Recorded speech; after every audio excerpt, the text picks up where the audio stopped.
2026 আইপিএলের আগে Kolkata night Riders বড়সড় পরিবর্তন এনেছে। রিঙ্কু সিংকে সহ অধিনায়ক করা হয়েছে এবং দলের তরুণদের উপর বিশেষ জোর দেওয়া হচ্ছে।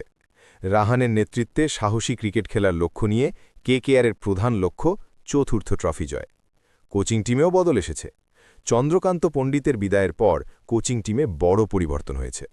দলের মিডল অর্ডার এবং অলরাউন্ডার বিভাগ, বিশেষ করে অলরাউন্ডার কোচ আন্দ্রে রাসেল দলের মূল শক্তি। মুম্বাইতে প্রথম ম্যাচের প্রস্তুতি শুরু করেছে। রিঙ্কু সিং শর্ট বল খেলার জন্য বিশেষ প্রশিক্ষণ নিচ্ছেন, অন্যদিকে উমরান মালিক গতি বাড়াতে কাজ করছেন। কলকাতা নাইট রাইডার্স এবার শুধু খেলতে নামছে না, নতুন পরিচয় তৈরি করতে নামছে। সব মিলিয়ে কেকেআর এখন experience plus youth plus fearless cricket, এই তিনটের কম্বিনেশন বানাচ্ছে। চতুর্থ ট্রফি শুধু প্লে অফ না, করব লড়ব জিতবরে, এই স্লোগানটা এবার শুধু আবেগ না, স্ট্র্যাটেজি হয়ে গেছে। আমার মতে যদি মিডল অর্ডার ক্লিক করে আর বোলিং ইউনিট কনসিস্টেন্ট থাকে, তাহলে কেকেআর এই সিজনে ডার্ক হর্স না, সিরিয়াস কন্টেন্ডার। করব লড়ব জিতবরে, কেকেআর হ্যাঁ তৈয়ার।